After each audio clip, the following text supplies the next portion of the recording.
Welcome back. Welcome back, everybody. Let me just get out of here. My name is Mario. This is. Oh, no. Hold on. This is not going to work. Sorry, everybody. Shit. Okay.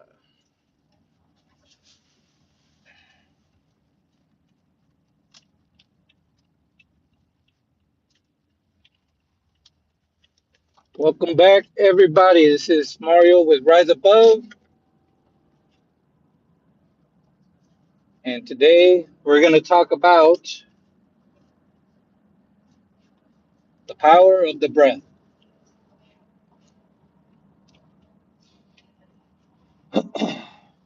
About a year and a half ago, I read one of the most transformational books I've ever read in my life, and the one that I will go back to over and over and over, and one that I highly recommend anybody check out.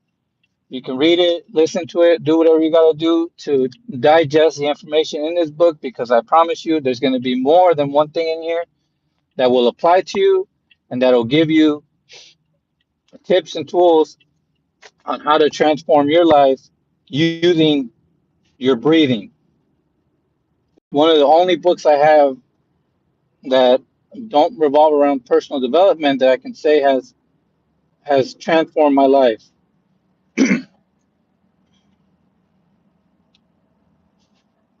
So I think most people think of breathing as this non-consequential thing we just kind of do. We don't really think about it, which is kind of crazy in itself to think about because we never really have to remind ourselves to breathe, right?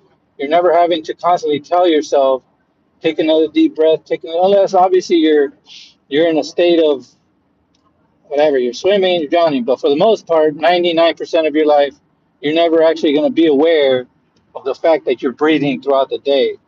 But what if I told you that there's a good chance you've been doing a lot of it wrong, and because of that, you've severely impacted in a negative way different parts of your life, of your sleep, your health, your weight, your mentality.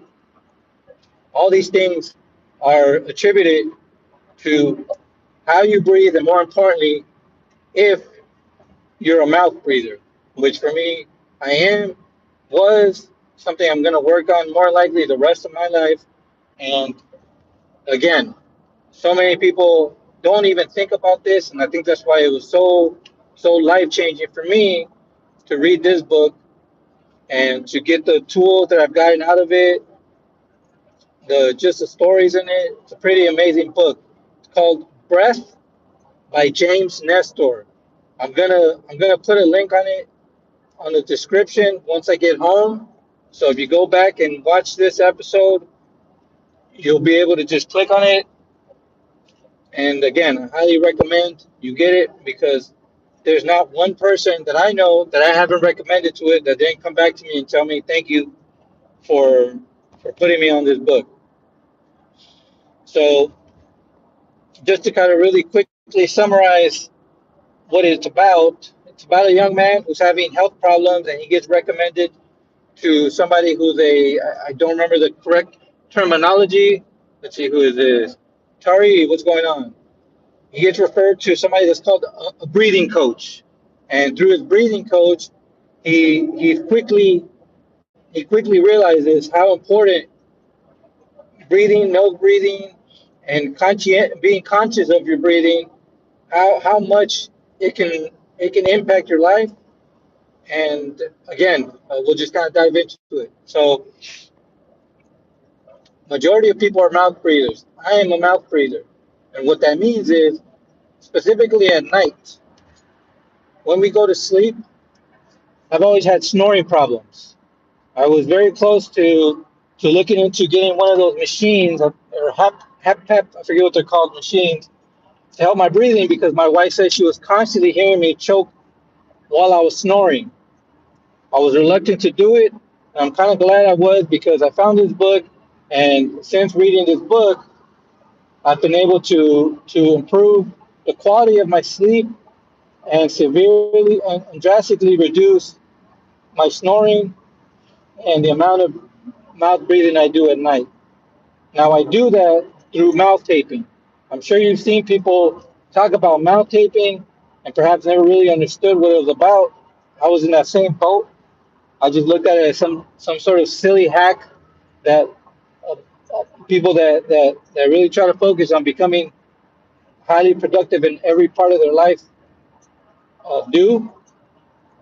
But the truth is, our heads, our face, our nose and mouth was designed, our nose, inside our nose are small little muscles. I don't know any of the medical terms, and let me just go ahead and disclaimer: this is not medical advice. If you need to seek medical help for any sort of severe problem you have, please do not let this be a substitute for that. Let's go ahead and move on. So in our noses, there's tiny little muscles in the back. And what happens is, as we grow older and we get more accustomed to becoming mouth breathers and to snoring at night, and anytime that we're doing any sort of high intensity exercise, workout, whatever it is, chances are you're going to be doing all your deep breathing through your mouth, simply because obviously it's a lot easier to take in more air when you need it through your mouth than it is through your nose. However, what we fail to understand, realize, or ever really be taught is that in your nose are these tiny little muscles. And the only way these muscles stay stay healthy, stay strong is is by by purposely breathing in through our nose and using our mouth as a means of breathing out. And what happens is, when we have a lifetime of, again, of not being aware and focused on making sure that we're breathing in through our nose, those muscles in our nose, because they're not being used, because they're not being exercised, what happens is they become weak, and then eventually they just stop working. Meanwhile, at the same time, the tissue in the back of our throat, which again was designed to be a strong, firm muscle, because of the amount of air that we take in, which is toxic air. This is what we have to understand, that when we're breathing in, we're essentially cleaning out the air in our body and then breathing out clean air. Because we're constantly taking in air through our mouths, we're actually weakening the muscle in the back of our throat, which then produce snoring, different kind of issues. What happens is, when you start mouth taping at night, you're pretty much forcing your nose. Let's see who we got here. Lux Daney, what's going on? David, what's going on?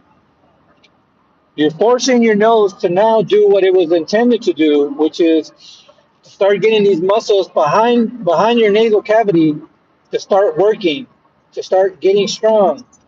And when it does that, it it starts to ease up the amount of pressure and tension that you put on your throat from mouth breathing.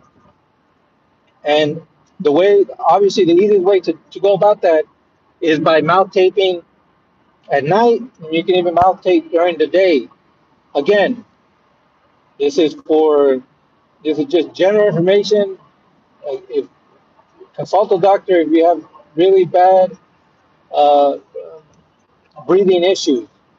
However, according to this book, even the most severe people have been able to reclaim their health through the power of of mouth taping, of nose breathing. So that's one.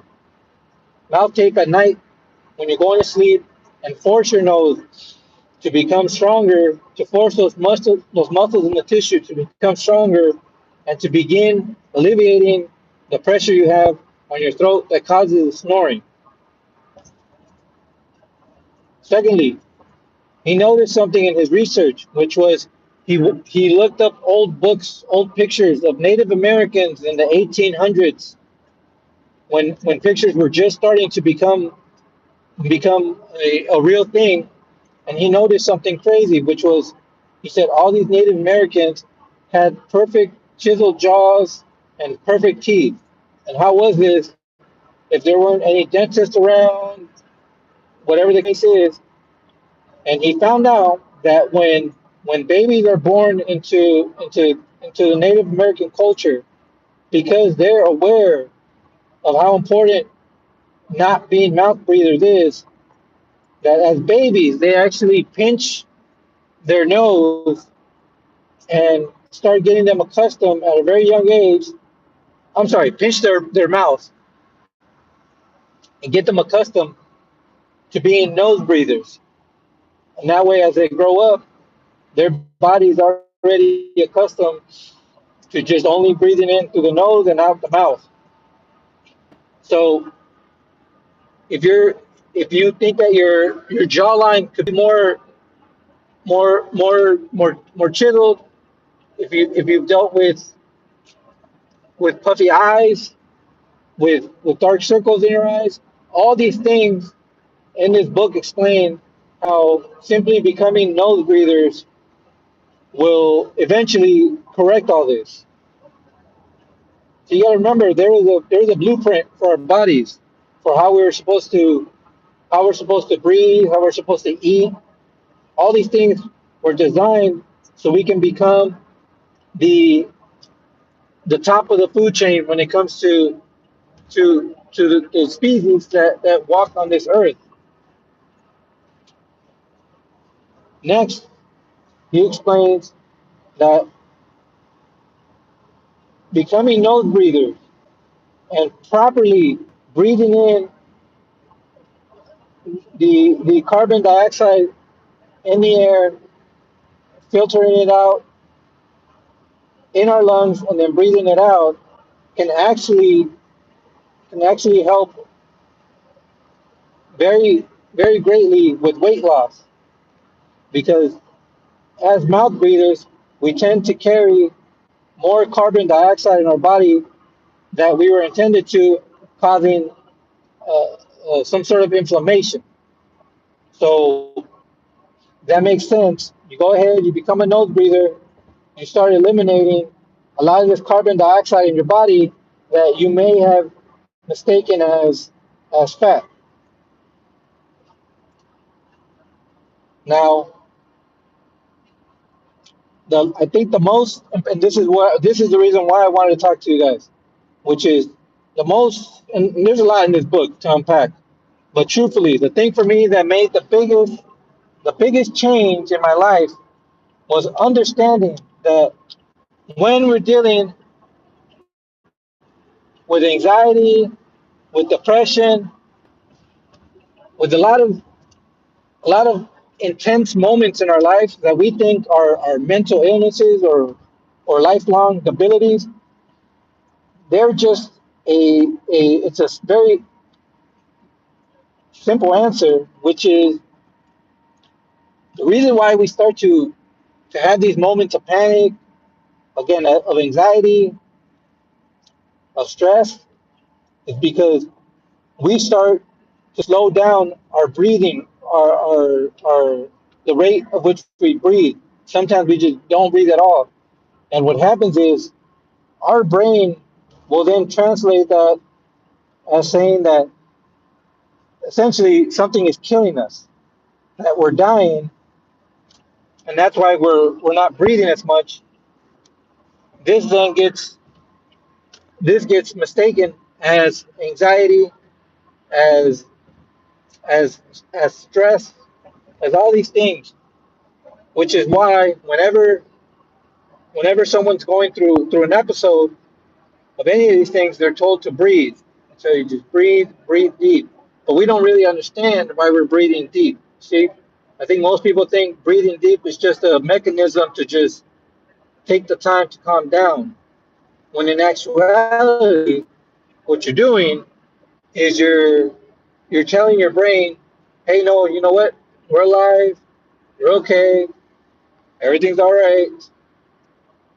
And if you begin to become aware of all the moments that will cause you to start breathing erratically or not breathing as much, if you can be aware and conscious of that,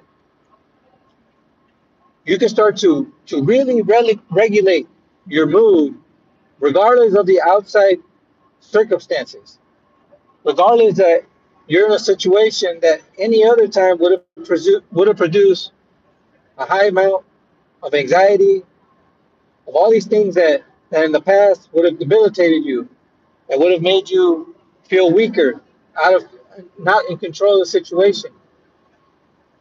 But if you can understand that all you're simply doing by keeping your breathing under control is that you're powering the most one of the most important muscles in your body, which is your brain, and allowing it to stay in a state of balance. I think that's what this book what it explains the most, that if you can begin to do your best to be a nose breather and start fighting against any sort of mouth breathing that you do, you're going to begin balancing out parts of your life that you thought were already out of your control. You thought you were kind of destined to be this person. So that's pretty much it. That's what I wanted to tell you guys about this book. Um, not really sure what made me talk about it, but again, I guess it's because every morning on my way to work, so I work in a very stressful environment. I work in construction, and I already know, 9 out of 10 times I'm walking into a stressful situation. And if I can already begin to make sure I'm aware of my breathing, doing deep breathing, then when these moments of of trouble, these these these conflicting moments come up, I've noticed that I'm able to keep myself calm under fire, and more importantly, I'm able to see the people that aren't, and I can literally see how their breathing changes when they're under fire, when they're under duress. So, if anything, I want anybody to take from this, because again, the content I have here really is around based around transformation,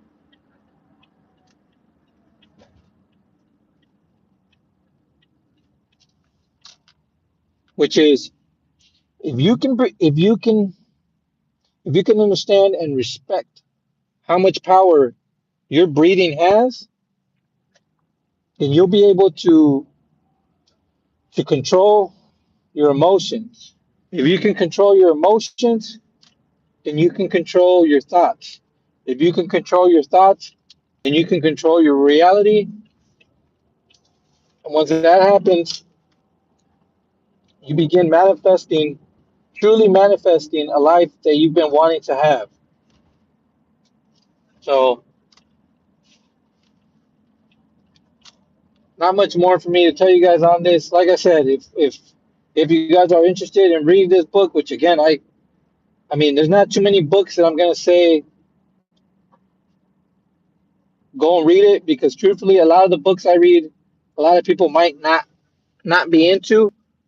A lot of the bigger ones, a lot of the lesser known ones. So usually, again, people won't really, they won't be interested in a lot of things that I read. But I read these things because somewhere in there, there's always these little golden nuggets that I'm able to implement into my life. But this book, Breath, I am